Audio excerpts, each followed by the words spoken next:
আপনারা ভয় পাবেন না, কারণ এই সেই 6টা থেকে অন্তত নিরন্তর বোমবার্ড হচ্ছে, অ্যাটম বমের মতো বোমও পড়েছে।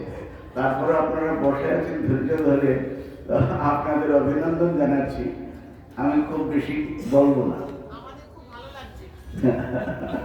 এটা তো বলতেই হয়, মা কাশি থেকে এসছি, নাইলে তো মুশকিল হয়ে যাবে। আমি একটু সংকুচে আছি মহারাজ, যে নির্গুণজি মহারাজ আমাকে নিয়ে এসছেন এত খরচা করে, বুঝুন কাণ্ড। যাই হোক, কিন্তু এসে ভালো লাগছে। আর মহারাজদের এই স্বামীজির সঙ্গে পরিচিত হয়েছে, মহারাজদের সঙ্গে তাদের দর্শন পাচ্ছি, ভালো লাগছে।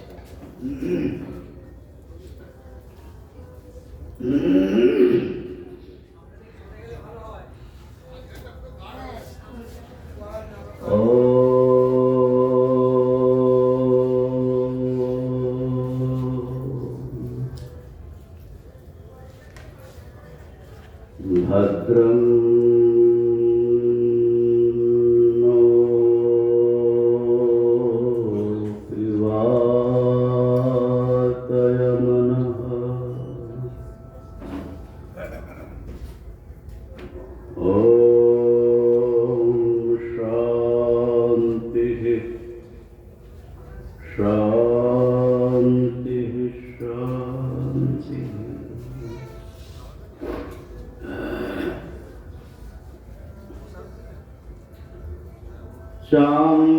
चाम्पेय गौरार्थ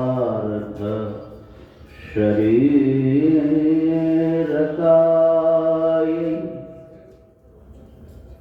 कर्पूर गौरार्थ शरीरकाय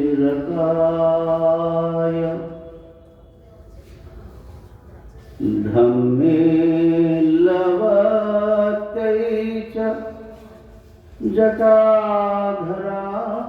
जटाधराय नमः शिवाय च नमः शिवाय।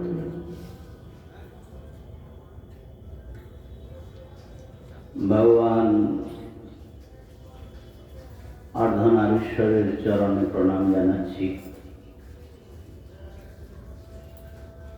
भगवान भाष्यकार श्री शंकराचार्य তিনি অপূর্ব একটি অর্ধনারীশ্বর স্তোত্র রচনা করেছেন। তার প্রথম শ্লোকটা দিয়ে আমিও তার ভাষায় প্রণাম জানালাম। যিনি, যার অর্ধেক শরীর বাম ভাগ চম্পক ফুলের মতো গৌরবর্ণ, আর যার অর্ধেক শরীর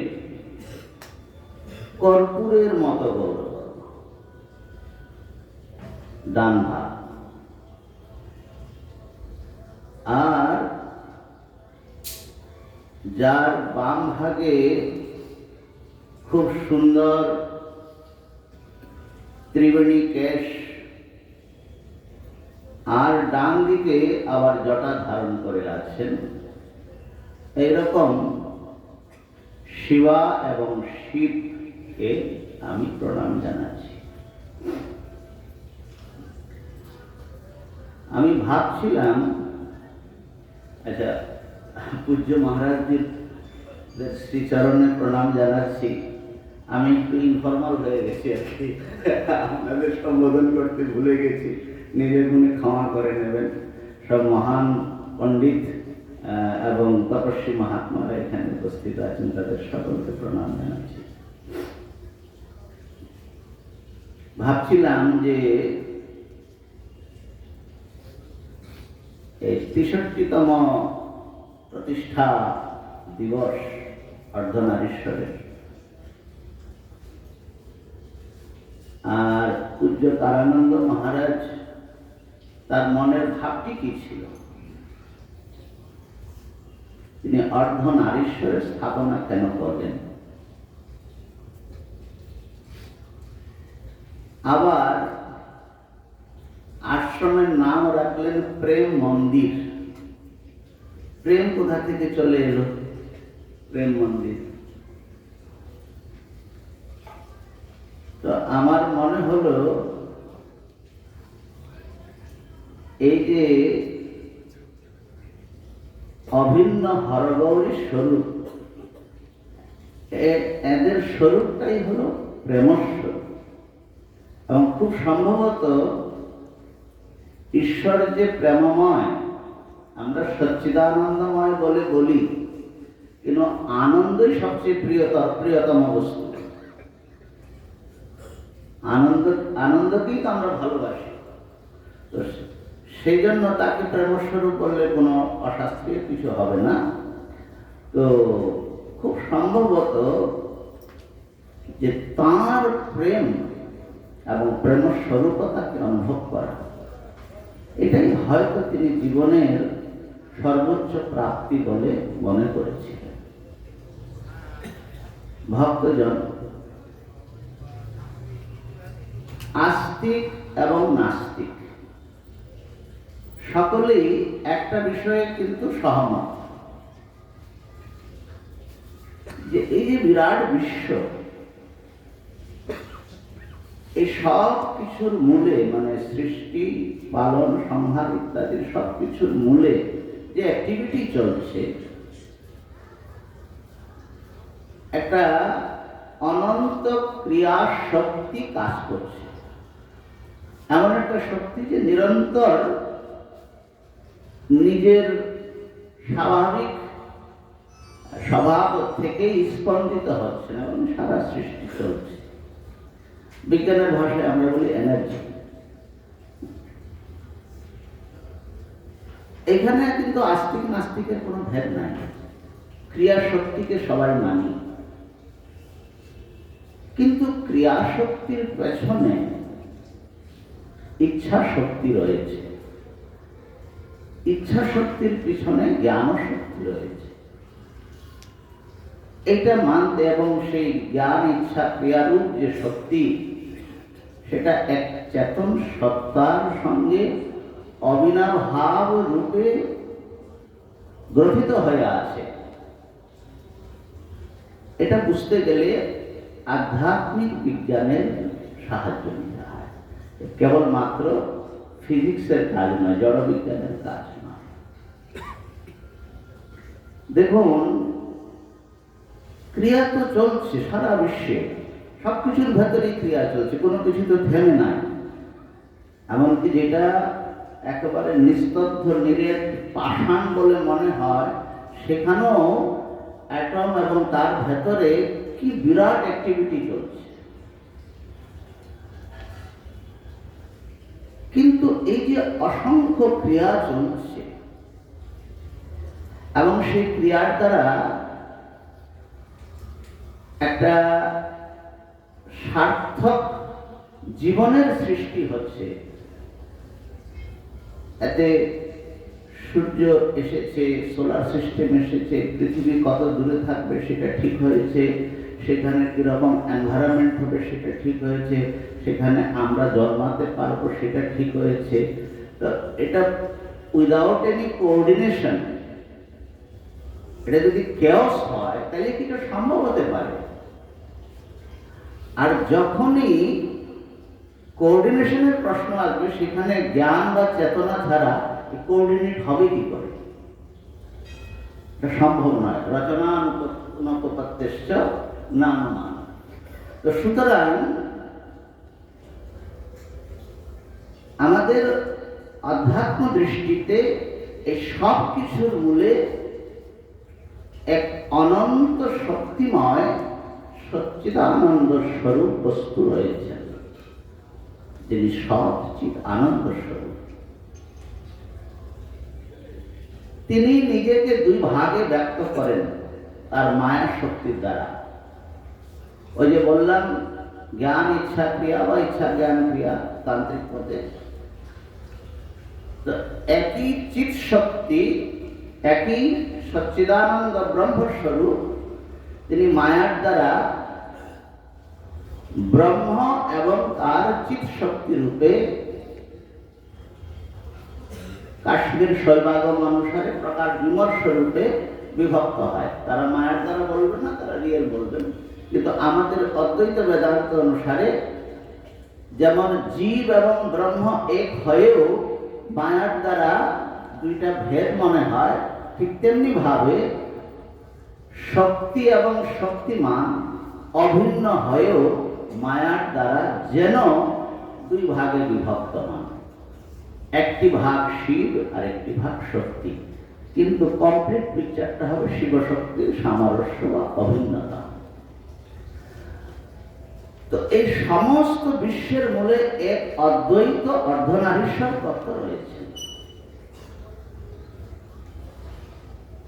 এখন তিনি তার নিজের ইচ্ছায় সংকল্পে সারা জগৎ রূপে প্রকট হয়েছেন।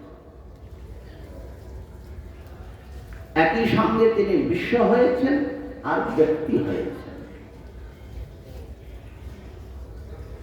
এখন যজ্ঞের কি করে আসছি? আজকের বিষয় যজ্ঞ বই বিষ্ণু। অনন্ত কিভাবে একটি সীমিত ব্যক্তি রূপে প্রকট হচ্ছে, সেই প্রক্রিয়াটার নাম যজ্ঞ। আবার ব্যক্তি তার লিমিটেশন কে নষ্ট করে কিভাবে অনন্ত ব্রহ্মের সঙ্গে একীভূত হবে, সেই প্রক্রিয়াটার নাম যজ্ঞ। তো যজ্ঞের দুইটা রূপ আছে। আমরা ব্যক্তি, আমরা যেসব যজ্ঞ করছি সেটাও যজ্ঞ। আবার যে যজ্ঞের ফলে আমার জন্ম ইত্যাদি হয়েছে, আমাদের পূজ্য শ্যামানন্দ মহারাজ খুব সুন্দরভাবে জীবনটার সঙ্গে যে যজ্ঞের একটু ভেতরে ঢুকেছেন মহারাজ, কিভাবে জন্ম থেকে নিয়ে অন্ত্যেষ্টি পর্যন্ত এটা একটা যজ্ঞ হয়েছে। তো যজ্ঞ বই বিষ্ণু,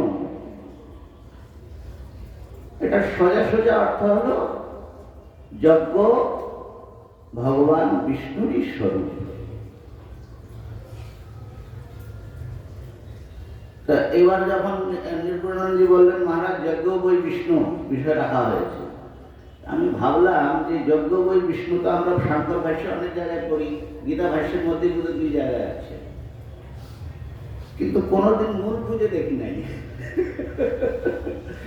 এবার যদিও সেটা আমার ক্রেডিট নয়, এআই এর ক্রেডিট আছে। আমার এক শিষ্য আছে, তাকে বললেন যে বাবা এটার মূল কোথায় আছে, তো ফট করে খুঁজে দিল, মানে বোধহয় 15 সেকেন্ড বা 20 সেকেন্ড বা আধা, মানে 30 সেকেন্ড লাগে। এটার প্রধান যে যেখানে আছে সেটা হলো শতপথ ব্রাহ্মণ।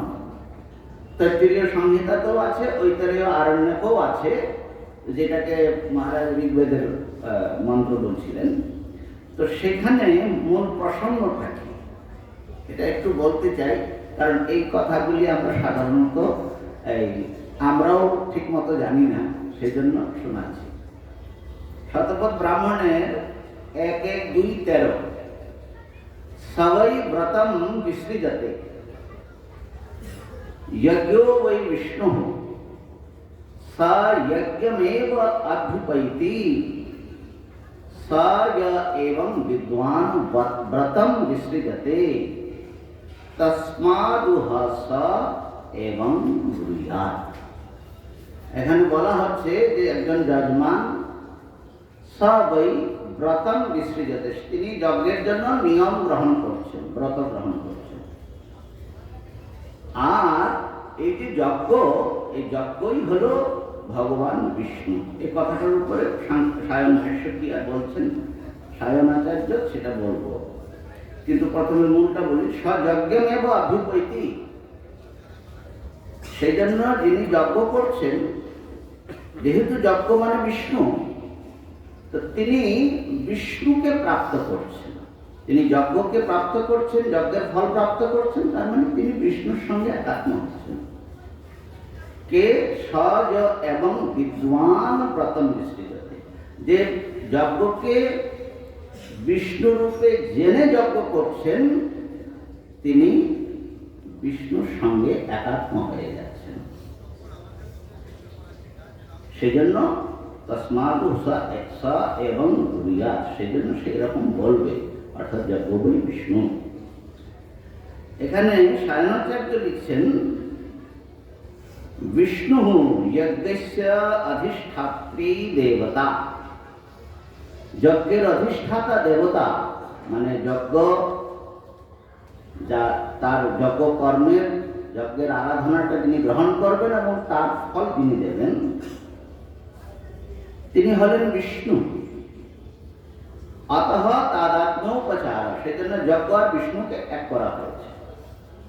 যদ্বা বিষ্ণু ব্যাপনশীল পরমাত্মা, বিষ্ণু শব্দের অর্থ ব্যাপক, পরমাত্মা। স এব যজ্ঞরূপেণ অবতিষ্ঠতে ইতি শ্রুতি তাৎপর্যম। তিনি ব্যাপক পরমাত্মাই তিনি যজ্ঞ রূপে তিনি প্রকট হচ্ছেন।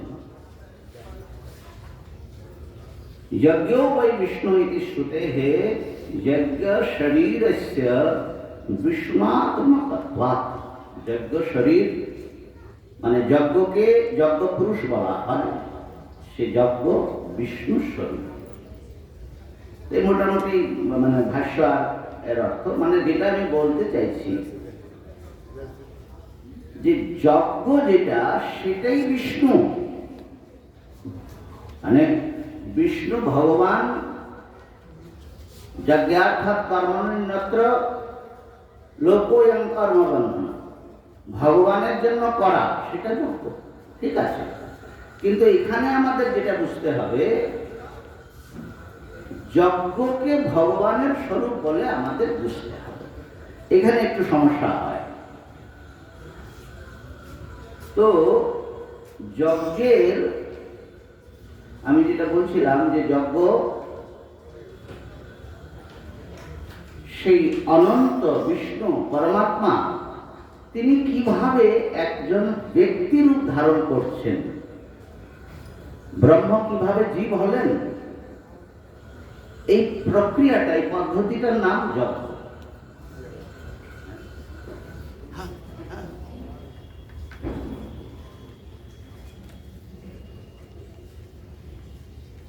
এখানে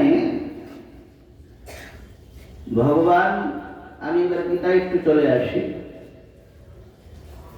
সহযজ্ঞা প্রজা সৃष्ट्वा পুরুবাচ প্রজাপতি অনেন প্রসবিষ্বধ্বম এষবোস্তিষ্ঠকামধু।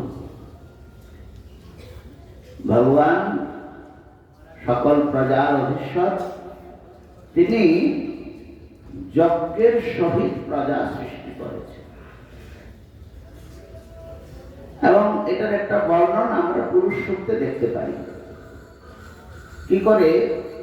সহস্র শিরে খা পুরুষাহ, সহস্র শীর্ষ মানে অনন্ত মস্তক, অনন্ত নেত্র বিশিষ্ট যে পরমাত্মা যিনি অনন্ত, তিনি কিভাবে নিজেকে যজ্ঞের মধ্যে উৎসর্গ করে তিনি এই সারা বিশ্ব চরাচর সৃষ্টি করছেন। তস্মাৎ যজ্ঞা সর্বভূতঃ ঋতঃ সামানি যজ্ঞিরে। তো এখন এই যে আমার যে জন্ম, এই জন্মটা একটা বড় রহস্যময় ব্যাপার। দেখুন গীতায় কিভাবে এটাকে দেখানো হচ্ছে। এবং গীতায় জোর দেওয়া হয়েছে যে তুমি যদি যজ্ঞ না করে অন্ন ভক্ষণ করো, তাইলে তুমি অন্ন খাচ্ছ না, তুমি পাপ খাচ্ছ।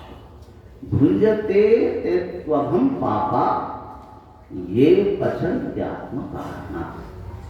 দেবতারা তোমাকে সবকিছু দিয়েছেন, আমরা বুঝতে পারি না। তাদের সেটা না দিয়ে, তাদের যেটা প্রাপ্য যদি আমি ভক্ষণ করি কেবল নিজের উদাহরণ ধরনের জন্য, তাইলে আমি অন্ন ভক্ষণ করি না, আমি পাপও ভক্ষণ করি। তা আগে এটা খুব স্বীকার করা হতো, এবং এটাও বলা হচ্ছে নায়ম লোকস্যজ্ঞস্য কুতুর্ন্যাহ পুরুষোত্তমা। যারা যজ্ঞ করে না তারা তো ইহলোকেও আনন্দিত থাকে না, আর পরলোক কোথায় তাদের থাকবে? তো সুতরাং যজ্ঞের মহত্বটা আমাদের বুঝতে হবে। তো এখানে ভগবান কিভাবে বলছেন যে দুই স্তরে যজ্ঞ হচ্ছে, যেটা আমরা করব সেটা একটা যজ্ঞ, এটা দেবতাদের জন্য, আর দেবতারা যজ্ঞ করছেন সেটা আমাদের মঙ্গলের জন্য। তারা কিভাবে করছেন?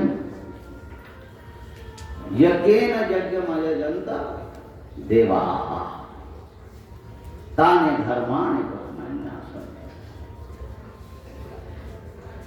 ভগবান গীতায় খুব সরল করে বুঝিয়েছেন। দেখো, আমাদের যে সমস্ত জীবদেহ এই যে বসে আছি আমরা, অন্নাদ ভবন্তি ভূতানি, অন্ন থেকে এই শরীর উৎপন্ন হয়। মাতা পিতার ভুক্ত যে অন্ন, তার দ্বারা শরীরটার প্রারম্ভ হয়, এবং অন্ন খেয়েই আমরা বড় হই। তো অন্ন যদি না থাকে তাইলে কোনো প্রাণী থাকবে না এই পৃথিবীতে। তো সুতরাং অন্নাদ ভবন্তি ভূতানি। অন্ন কোথা থেকে হচ্ছে? পর্জন্যাদ, বৃষ্টি হয় বলে, পর্জন্যাদ অন্ন সম্ভব। এই প্রত্যেকটি জিনিসই অনেক কিছু বোঝার আছে, কিন্তু আমি খালি বলে যাচ্ছি। বৃষ্টি না হলে অন্ন হবে না।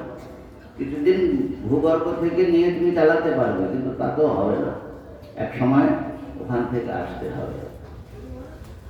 এখন প্রশ্ন হলো যে এই যে পর্জন্য মানে মেঘ যে বৃষ্টি করছে, সেটা কিভাবে সম্ভব হচ্ছে? তো গীতায় বলছেন যে যজ্ঞাদ ভবতি পর্জন্যঃ। একটা যজ্ঞ, সেই যজ্ঞ থেকে এই মেঘ উৎপন্ন হয়ে, বৃষ্টি হয়ে, অন্ন হয়ে প্রাণী উৎপন্ন হচ্ছে। এখন সেটা কোন যজ্ঞ? তো দেখুন, আকাশ একটা যজ্ঞ কুণ্ড, সূর্য সেখানে যজ্ঞাগ্নি, এই পৃথিবী আজ্য পাত্র, মানে যাতে ঘি থাকে, আর সমুদ্র হলো আজ্য মানে দ্রবিত ঘৃত। আর এই দেবতারা মানে প্রাকৃতিক শক্তিগুলি, যারা এই সমস্ত প্রাকৃতিক ব্যাপারটা কন্ট্রোল করছে, তারা এই ঘৃত সমুদ্রের জল সূর্যাগ্নিতে হবন করছে।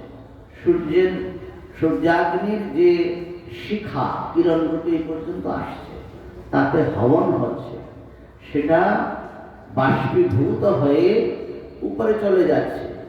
উপরে যাওয়ার পরে একটা ম্যাজিক হচ্ছে, সেখানে সেটা ঠান্ডা হচ্ছে, ঠান্ডা হয়ে সে মেঘ রূপ ধারণ করছে। সে বায়ু দেবতার দ্বারা চালিত হয়ে সে আমাদের ক্ষেতের উপরে এসে হাজির হয়েছে। অদ্ভুত ব্যাপার, জানেন তো? আমার গুরুদেব একদিন বসেছিলাম, আমি আর গুরুদেব এখানে কলকাতার আশ্রমে, তো বৃষ্টি হচ্ছে। গুরুদেব একদিন বললেন, প্রণব, আচ্ছা আমরা যে এই ট্যাঙ্কির মধ্যে জল তুলতে গিয়ে এত মেশিন চালাতে হয়, তবে একটু জল উঠে, আর এটা কোন পাম্প এটাকে একেবারে মানে টন টন জল আকাশে তুলে দিচ্ছে আর সারা ভারতবর্ষে বৃষ্টি করে দিচ্ছে, এটা কি করে সম্ভব হচ্ছে? তাই তো দেখছি, সম্ভব তো হচ্ছে। এত জল উপরে কে পাঠাচ্ছে? আর উপরে গেলেই তো হবে না, আবার তাকে নেমেও আসতে হবে। তো ভক্তজন, একটা প্রকৃতির মধ্যে একটা যজ্ঞ চলছে, সেই যজ্ঞের পরিণাম রূপে বৃষ্টি হচ্ছে, বৃষ্টি থেকে অন্ন হচ্ছে, অন্ন থেকে জীব উৎপন্ন হচ্ছে। তো সুতরাং মনে রাখতে হবে, যজ্ঞ থেকে জীবনের সৃষ্টি হচ্ছে, জীবন যজ্ঞ। আবার দেখুন,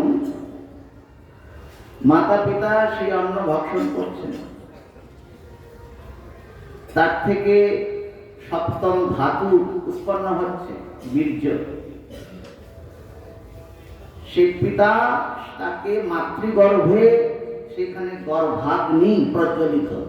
যদি আগুন না থাকে তাহলে কিন্তু কোনো শরীর উৎপন্ন হবে না, জায়গোট তৈরি হবে না। তো সুতরাং ওই মহারাজ বললেন যে বৃহদারণ্যকে, একইভাবে ছন্দজ্ঞও আছে পঞ্চাগ্নি বিদ্যার মধ্যে, যে সেখানে যোশী দেব অগ্নি, এই পঞ্চম অগ্নি মানে মাতা, সেইখানে এই যে অন্ন রসের যে হবন হচ্ছে, তার থেকে এই আমাদের শরীরটা প্রকট হচ্ছে। এটা যজ্ঞ থেকে উৎপন্ন হয়েছে। আমার যে শ্বাস চলছে, যার দ্বারা আমি বেঁচে আছি, এটা খালি তো কোনো মানে কি বলে পাম্পিং সেট না, যে হাওয়া ঢুকছে আর বেরোচ্ছে। এই হাওয়াটা ঢুকছে ফুসফুসের মধ্যে গিয়ে, কি একটা অদ্ভুত উপায়ে এর অক্সিজেনটা রক্তের মধ্যে মিলছে, আর রক্ত থেকে কার্বন ডাই অক্সাইডটা আবার সেই হাওয়ার মধ্যে চলে আসছে। এখানে কি চলছে, একটা মিস্টিক্যাল কিছু চলছে। ওখানে গন্ডগোল হলে আর বেঁচে থাকা যাবে না। তো সুতরাং এই যে নিরন্তর বায়ুর হবন হচ্ছে শ্বাস রূপে, আবার যে বেরিয়ে আসছে, এর দ্বারা আমি বেঁচে আছি, এটা একটা যজ্ঞ। আমি যে খাচ্ছি, ওই মহারাজ বলেছিলেন জঠরাগ্নি, সেখানে বৈশ্বানর অগ্নি প্রজ্বলিত, সে খাচ্ছি, সেটাকে তিনি হজম করছেন, পরিপাক করছেন, তার দ্বারা এই শরীর, হাত পা সব কিছু তৈরি হচ্ছে। সুতরাং আমার কাছে, আমার বলতে যা কিছু আছে, এই শরীর, আমার স্বামী, স্ত্রী, পুত্র, সন্তান, এমনকি এই যা কিছু দ্রব্যও আছে, এই সব কিন্তু যজ্ঞের দ্বারা উৎপন্ন হয়েছে। তো সুতরাং ভগবান বলছেন যে আমরা দেবান ভাবে তা আনি না, দেবতাদের যজ্ঞের দ্বারা তোমাদের ভাবনা করুক, ভাবনা মানে তোমাদের সম্বর্ধন করুক, পোষণ করুক। তে দেবা ভাবয়ন্তু বহ, তোমরা সেই দেবতাদের ভাবনা করো যজ্ঞের দ্বারা। ওই তখনই বললেন যে তাদের দেওয়াটা আমরা খেয়ে নিচ্ছি, অনবরত ভোগ করছি, আমার জীবন সম্ভব হচ্ছে, অথচ আমার যেটা দেওয়ার কথা সেটা আমি দিচ্ছি না, তাইলে আমি চোর। जो भूमिते तेना एव स। এইভাবে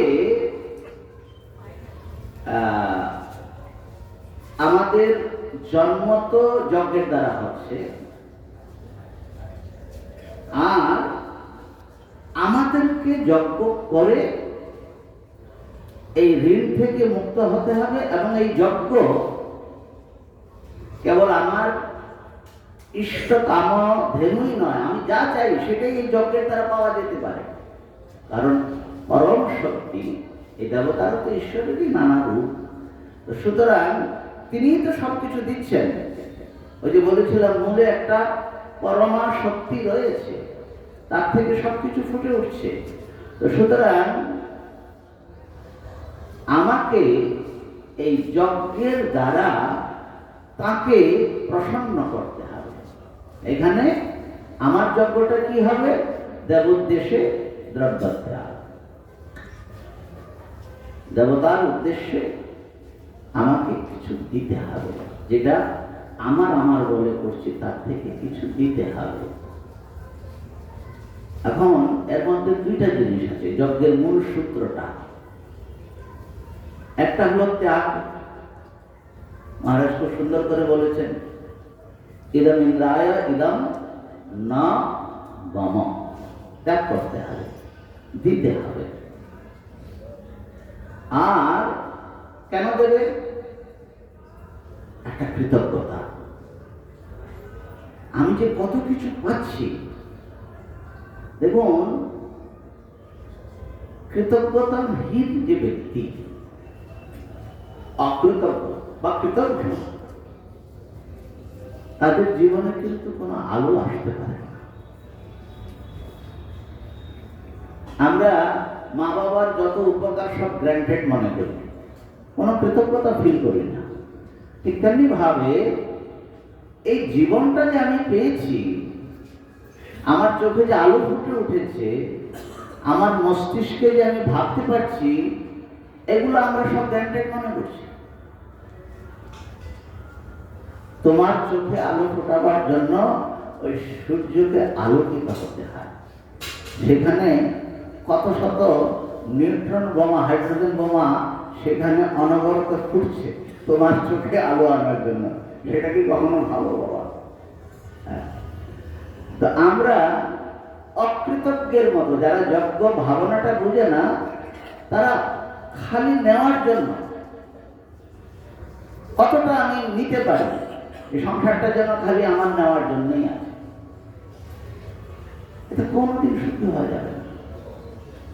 তো একটা কৃতজ্ঞ ভাবনা এবং আমি যতটা পারি করা, দেওয়া, দেবদানা, যারা দেন তারাই তো দেবতা। আর যেটা পেয়েছি, পাচ্ছি, সেটা প্রসাদ রূপে তার অনুগ্রহ, তার কৃপা, সেই রূপে গ্রহণ করা। তো ত্যাগ করতে হবে, দিতে হবে, আবার দেওয়াটা কৃতজ্ঞতা থেকে।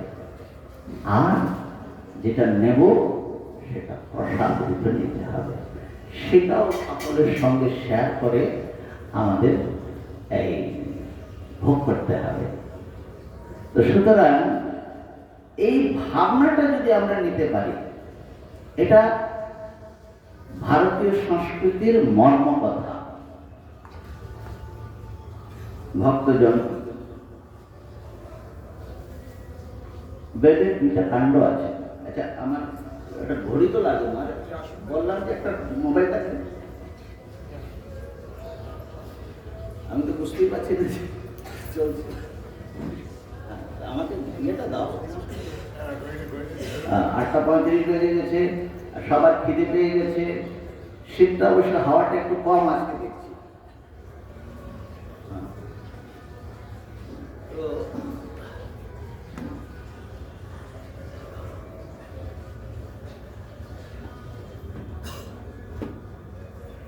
দুই রকমের জীবন হতে পারে। খালি নিয়ে যাব, কিছু দেব না।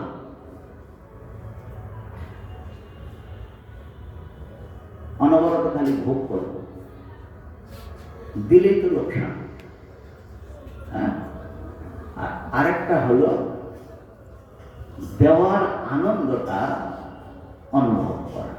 দেওয়ার মধ্যে যে একটা গরিমা আছে, একটা পবিত্রতা আছে, একটা দিব্যতা আছে, সেটা অনুভব করা। যেদিন আমরা দিতে শিখি, সেদিন আমরা পশু স্তর থেকে আসলে মানুষ হই বা সাধক হই। এটা ভারতীয় সংস্কৃতির মূল। বেদের দুইটা কাণ্ড, কর্মকাণ্ড আর জ্ঞানকাণ্ড, মানে উপনিষদ। কর্মকাণ্ডের মূল কথাটা হলো যজ্ঞ, ধর্ম, আর ধর্ম জাগাতির এব ধর্ম। সুতরাং বেদের যে পূর্বকাণ্ডটা, ওটার মধ্যে নানা রকমের যজ্ঞেরই বর্ণনা খালি আছে। সুতরাং বুঝে উঠতে অসুবিধা হয় যে খালি যাগযজ্ঞই করতো তারা, কি ব্যাপারটা। আর এই যজ্ঞের দ্বারা প্রাপ্তব্য যিনি, তিনি হলেন আসল প্রাপ্তব্য, পরম প্রাপ্তব্য, তিনি হলেন ব্রহ্ম। সেই জন্য বেদের সার কথাটা অথাৎ ধর্ম জিজ্ঞাসা, অথাৎ ব্রহ্ম জিজ্ঞাসা। ধর্মপথে চলে ব্রহ্ম লাভ করে, এটা আমাদের ভারতীয় সংস্কৃতির মূল কথা। ভগবত ভক্তজন, আপনার জীবনে, আপনার ঘরে যদি যজ্ঞ আসে, তাইলে আনন্দ আসবে, পবিত্রতা আসবে, দিব্যতা আসবে, বিকাশ হবে।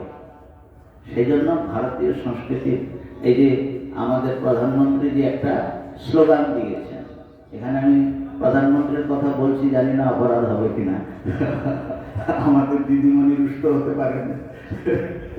তো তার কথা হলো সবকা সাথ, সবকা বিকাশ। এটার নাম হলো যজ্ঞ।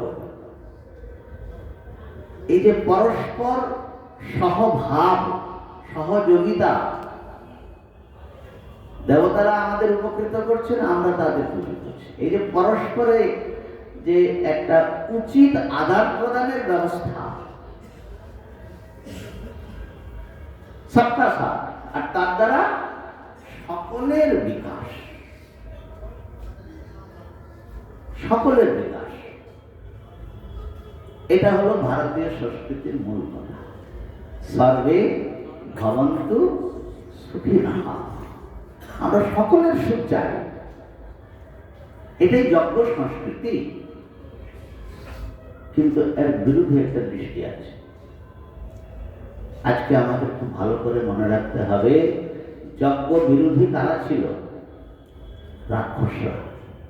কিছুতেই যজ্ঞ করতে দেবে না, কারণ রাক্ষসরা তারা খালি নিজেরা কতটা ইন্ডিভিজুয়ালিটিটা সেখানে একবার স্ট্রং হয়ে গেছে, আমার আমার আমার, বাকিরা মরুক, আমরাই থাকবো, আমি যেটা মানি সেটাই তোমাকে মানতে হবে, আমি যেই গ্রন্থকে বিশ্বাস করি সেটাই গ্রন্থকে তোমাকে মানতে হবে, আমার পয়গম্বরের কথাই তোমাকে শুনতে হবে, আমার খোদাকেই তোমাকে মানতে হবে। যদি না মানো তাহলে সর তন সে জুদা, গলা কেটে গেল। এটা এটা আরেকটা সংস্কৃতি। এবং এই যে রাক্ষসীয় সংস্কৃতি আমরা বাংলাদেশে দেখছি, হিন্দুদের জ্যান্ত জ্বালিয়ে মারছে। তার অপরাধটা কি? হিন্দু, তুমি আমার গ্রন্থ, আমার পয়গম্বর, আমার পূজা পদ্ধতি, আমার খোদাকে তুমি কেন মানবে না? আমারটাই মানবে। আমরা হিন্দুরা একটা অদ্ভুত মোহের মধ্যে আছি। দেখো, সহস্রাব্দী থেকে একটা রাক্ষস সংস্কৃতির এটা চিরকাল থাকবে। দেবাসুর সংগ্রাম অনাদিকাল থেকে আছে, থাকবে। কিন্তু দেবতারা যদি পরাজিত হয় তাহলে এই বিশ্বের নাশ হয়ে যাবে। এই হিন্দুর জীবনাদর্শ যদি লুপ্ত হয়, ভারতবর্ষে যদি হিন্দু না থাকে বা সাবঅর্ডিনেট হয়ে যায়, তাহলে বিশ্ব থাকবে না। কারণ এই দৃষ্টিটাই তো সকলের মঙ্গলের কারণ। সহস্রাব্দী থেকে একের পর এক অত্যাচার হচ্ছে। ভারতবর্ষের সীমা, তার সংসাধন, তার মানুষগুলি সব কম হয়েছে। একসময় আফগানিস্তান পেরিয়েও যাওয়া হতো, কাবুল পর্যন্ত তো ইংরেজ আমলে ছিল। ভারতবর্ষ ভাগ হয়ে গেল এবং সেখানকার সব হিন্দুরা লুপ্ত হয়ে গেল। এখন সেখানে হিন্দু পাকিস্তানে 2%, বাংলাদেশে 8% আছে বলে, রিয়েলিটি কি জানি না। তো বাকিরা কোথায় গেল? তারা অন্য ধর্মে ধর্মান্তরিত হতে বাধ্য হল। এখন তারাই আবার যারা অবশিষ্ট আছে তাদের উপর অ্যাটাক করছে। এমনকি পশ্চিমবাংলার মধ্যেও এবং ভারতবর্ষের কোন কোন স্থানে এই ধরনের মিনি পাকিস্তান তৈরি হয়েছে। আমরা মনে করছি যে আমরা তো সর্বে ভবন্তু সুখিনঃ। বাবা, সর্বে ভবন্তু সুখিনঃ, কিন্তু এই সিদ্ধান্তটা যারা মানবে না, যারা সকলের কষ্টের কারণ হবে, তাদের জন্য তোমার কর্তব্যটা কি?